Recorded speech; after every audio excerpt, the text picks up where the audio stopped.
السلام علیکم ناظرین، آج میں آپ کو ایک بادشاہ کا قصہ سناؤں گی جس میں بادشاہ بہت لالچی تھا۔ اس سے پہلے اگر آپ میرے چینل پر نئے ہیں تو میرے چینل کو لائک، شیئر اور سبسکرائب کیجئے تاکہ میری ہر آنے والی نئی ویڈیو آپ تک بآسانی پہنچ سکے۔ کافی عرصہ پہلے ایک ملک پر بہت خوبصورت بادشاہ کی حکومت تھی۔ اس بادشاہ کا نام مائڈس تھا۔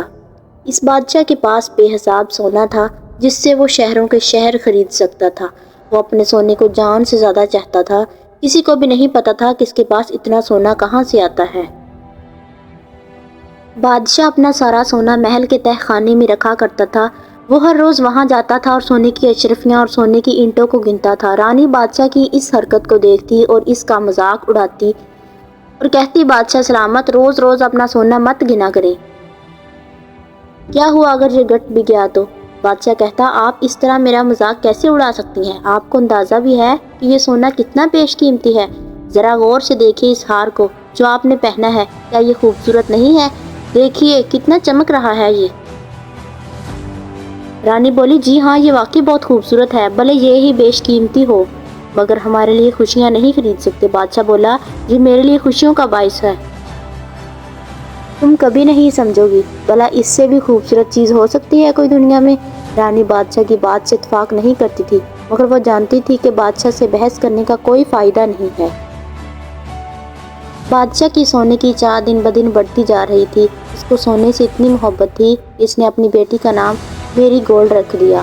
میری گولڈ بہت ہی زندہ دل تھی، ہر چھوٹی چیز میں خوبصورتی دیکھ لیتی تھی۔ وہ ہمیشہ اپنے ابا سے کہتی، ابا جان، یہ دیکھیے کتنے خوبصورت پھول ہیں، دیکھیے شبنم کیسے گھاس پر چمک رہی ہے۔ بادشاہ کہتا، پھر بھی یہ سونے جیسے چمکدار نہیں ہے بیٹا، آپ نہیں سمجھو گی۔ اپنی ماں کی طرح میری گولڈ بھی نہیں سمجھ پائی کہ سونا پھول سے زیادہ حسین کیسے ہو سکتا ہے۔ یوں ہی وقت گزرتا گیا۔ بادشاہ اپنا زیادہ تر وقت اکیلے تہ خانے میں ہی گزارا کرتا تھا۔ پھر ایک دن اس کے سپاہی ایک بوڑھے آدمی کو محل میں لے کر آئے۔ اس نے پھٹا ہوا لباس زیب تن کیا ہوا تھا۔ بادشاہ نے یہ بھی دیکھا کہ اس کے پیروں میں کوئی بھی چپل نہیں تھی۔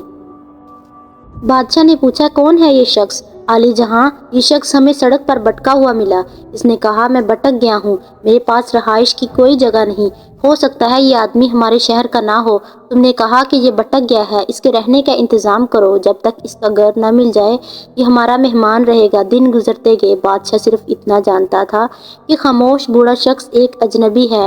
بادشاہ کو اس بات کا علم بھی نہیں تھا کہ یہ جنگل کے جن کا دوست تھا۔ بہرحال اس شخص کا شاہی طریقے سے خیال رکھا گیا۔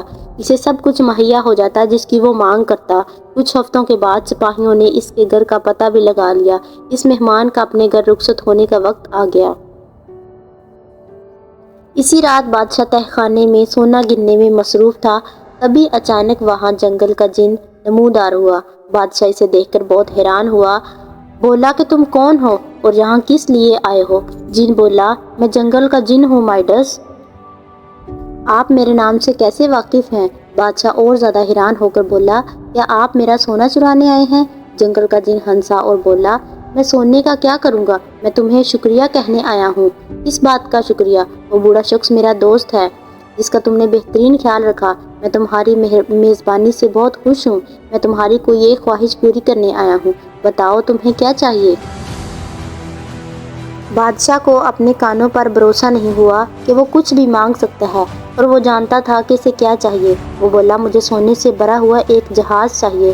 پھر بولا، نہیں، سونے سے بھرا ہوا پورا گھر چاہیے۔ نہیں، یہ بھی کافی نہیں، مجھے پتا ہے مجھے کیا چیز خوش رکھ سکتی ہے۔ مجھے سونے کی چوہن دے دو۔ میں چاہتا ہوں کہ میں جس چیز کو ہاتھ لگاؤں وہ خالص سونا بن جائے۔ جن بولا، میں تمہاری خواہش پوری کرنے کا وعدہ کرتا ہوں۔ کل جیسے ہی سورج طلوع ہوگا جس چیز کو بھی تم ہاتھ لگاؤ گے وہ خالص سونا بن جائے گا۔ پر یاد رکھنا بادشاہ، تمہاری یہ خواہش تمہیں خوش نہیں رکھ پائے گی۔ سونا ساری خوشیاں نہیں خرید سکتا۔ بادشاہ ہنسا اور دل ہی دل میں بولا، اس جنگل کے جن کو سونے کی قیمت کیسے پتہ چلے گی؟ میں اب ساری دنیا کا سب سے امیر اور خوشحال شخص بن جاؤں گا۔ بادشاہ خوشی کے مارے ساری رات سو نہیں پایا۔ وہ شدت سے صبح ہونے کا انتظار کر رہا تھا۔ صبح ہی بادشاہ بہت بے تاب تھا یہ جاننے کے لیے کہ اس کے چھونے سے چیزیں سونے میں تبدیل ہوتی ہیں یا نہیں۔ اس نے اپنے بستر کو ہاتھ لگایا تو وہ سونے میں تبدیل ہو گیا۔ پھر بادشاہ ہر اس چیز کو چھونے لگا جہاں تک اس کا ہاتھ جا سکتا تھا۔ اب مجھے اپنا سونا چھپانے کی ضرورت نہیں۔ بادشاہ بڑبڑاتے ہوئے بولا، چلو باہر چلتے ہیں، پوری جگہ کو سونے میں تبدیل کرتے ہیں۔ بادشاہ بڑبڑاتے ہوئے باہر نکل گیا اور وہ ہر چیز کو چھوتا جاتا اور وہ سونے میں تبدیل ہوتی جاتی۔ پھر وہ باغ میں جا پہنچا اور ہر ایک درخت اور پودے کو چھو کر سونے کا بنا دیا۔ میں جگہ جگہ بھاگ کر تھک گیا ہوں، میرے پاس پوری سلطنت باقی ہے سونے میں بدلنے کے لیے۔ مجھے اپنی سلطنت کو دکھانا ہوگا کہ میں کس طرح ہر چیز کو سونے میں تبدیل کر دیتا ہوں، لیکن ابھی مجھے بھوک لگی ہے، پہلے کچھ کھا لیتا ہوں۔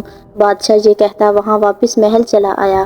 دسترخوان پر بہت سے کھانے سجے ہوئے تھے صرف بادشاہ کے لیے، اور جیسے ہی اس نے پانی پینے کے لیے گلاس کو ہاتھ لگایا تو وہ سونے میں تبدیل ہو گیا۔ بادشاہ یہ دیکھ کر بہت پریشان ہو گیا، اس کے اندر کا پانی کہاں گیا؟ مجھے بہت پیاس لگی ہے۔ اس نے جیسے ہی کھانے کے لیے کسی چیز کو ہاتھ لگایا تو وہ بھی سونے میں تبدیل ہو گئی۔ اب بادشاہ بہت ہی خوف زدہ ہو گیا، اور اب میں کیا کھاؤں گا؟ مجھے سخت بھوک لگی ہے، میں سونا کھا اور پی تو نہیں سکتا، دنیا کا سب سے امیر بادشاہ بھوک سے مر جائے گا۔ بادشاہ بہت غمگین ہو گیا، وہ وہاں رکھی ساری غذا کو دیکھتا رہا جو سونے کی بن چکی تھی، اور اب اس کے کام کی کوئی چیز نہیں تھی۔ تبھی اس کی بیٹی باہر سے دوڑتی ہوئی اندر آئی۔ اس سے پہلے کہ بادشاہ کچھ سوچ پاتا، اس کی بیٹی دوڑتی ہوئی اس کے گلے لگ گئی، اور جیسے ہی بادشاہ نے اسے دور کرنے کے لیے ہاتھ لگایا تو وہ بھی سونے میں تبدیل ہو گئی۔ نہیں میری گولڈ، میری بیٹی، یہ کہتے ہوئے زور زور سے رونے لگا۔ میری گولڈ اب ایک چمکدار مجسمے میں تبدیل ہو چکی تھی، خوبصورت تھا مگر بے جان تھا، وہ ہل جل نہیں سکتی تھی۔ بادشاہ یہ دیکھ کر پریشان ہو گیا، اس کی عزیز بیٹی اس کے پاس ہو کر بھی اس کے پاس نہیں تھی۔ وہ نہیں، یہ میں نے کیا کر دیا؟ میری گولڈ، مجھے اس طرح کی خوشی نہیں چاہیے۔ بادشاہ زاروں قطار رونے لگا اور تہخانے کی طرف دوڑا تاکہ وہ جنگل کے جن سے مدد لے سکے۔ اس نے تہخانے میں پہنچ کر زور زور سے جن کو پکارنا شروع کر دیا۔ چند ہی لمحوں بعد جنگل کا جن وہاں نمودار ہوا اور بادشاہ کو مخاطب کر کے بولا، کیا مسئلہ ہے؟ تم بہت غمگین نظر آ رہے ہو، ابھی تو کچھ ہی وقت گزرا ہے تمہاری خواہش کو پورا کیے ہوئے، کوئی دوسری خواہش چاہیے کیا؟ او خدایا، میں آپ کے سامنے معافی کی بھیک مانگتا ہوں، ایسی خواہش کسی کام کی نہیں جو میری بیٹی سے جدا کر دے۔ میں ان چیزوں کا کیا کروں جو خالص سونے کی بنی ہے؟ میں انہیں کھا بھی نہیں سکتا۔ سونے کے پانی کا کیا کروں جو پیاس نہیں بجھا سکتا؟ میری اصلی خوشی تو میری بیٹی ہے جس نے میری بچی کی مسکان چھین لی۔ مہربانی کر کے میرا سارا سونا لے لیجئے، بس میری بیٹی، میری گولڈ مجھے دے دیجئے۔ میں اب سمجھ گیا ہوں، سونا ساری خوشیاں نہیں خرید سکتا۔ جن بادشاہ کی بات سن کر بولا، اے بادشاہ، تم نے آج ایک اصلی حقیقت سمجھ لی، سونا ایک دن چلا جائے گا۔ انسان کے لیے ضروری ہے وہ سچا پیار، اپنوں کا اپنا پن جو کبھی نہیں مرتا۔ یہ کہہ کر جن نے بادشاہ کو پانی سے بھری ایک بوتل دی اور کہا، یہ بوتل جادوئی پانی سے لبریز ہے، اس کے کچھ قطرے ان چیزوں پر چھڑک دو جو سونا بن چکی ہیں، جادوئی پانی سے وہ چیزیں پہلے جیسی ہو جائیں گی۔ بادشاہ نے جن سے بوتل لی اور بولا، شکریہ۔ پھر بادشاہ جادوئی پانی کو لے کر اپنی بیٹی کے پاس بھاگا اور جلدی سے کچھ قطرے اپنی بیٹی پر چھڑک دیے۔ قطرے پڑتے ہی میری گولڈ میں جان آ گئی۔ بادشاہ نے اپنی بیٹی کو باہوں میں بھر لیا۔ میری گولڈ بولی، ابا جان، یہاں کیا ہوا تھا؟ کچھ نہیں میری بچی، میں اب سب کچھ ٹھیک کر دوں گا۔ پھر وہ اپنی بیٹی کو لے کر باغ میں گیا اور اس جادوئی پانی کے قطرے درختوں اور پودوں پر ڈالنے لگا۔ بادشاہ نے پہلی بار قدرتی مناظر کو دل سے محسوس کیا۔ ساری چیزوں کو اپنی اصلی قدرتی شکل میں تبدیل کرنے کے بعد بادشاہ اپنی بیٹی اور بیوی کے ساتھ ناشتے کی میز پر رکھی وہ اشیاء کھانے لگا جو وہاں موجود تھیں۔ اس سے پہلے بادشاہ کو ناشتہ اتنا عزیز پہلے کبھی نہیں لگا تھا۔ اس نے بہت سا پانی پیا اور اپنی پیاس کو بجھایا۔ بادشاہ کی بیٹی اور اس کی بیوی دونوں اس نظارے کو دیکھ کر حیران ہو رہی تھی۔ اب بادشاہ نے سونا گننا بند کر دیا جو اس نے تہخانے میں محفوظ کر رکھا تھا۔ وہ اب اپنا وقت اپنی بیٹی اور بیوی کے ساتھ گزارنے لگا۔ اب وہ اپنے اطراف موجود چھوٹی سے چھوٹی چیزوں کا لطف اٹھانے لگا۔ اب وہ دنیا کا سب سے امیر ترین انسان بن چکا تھا۔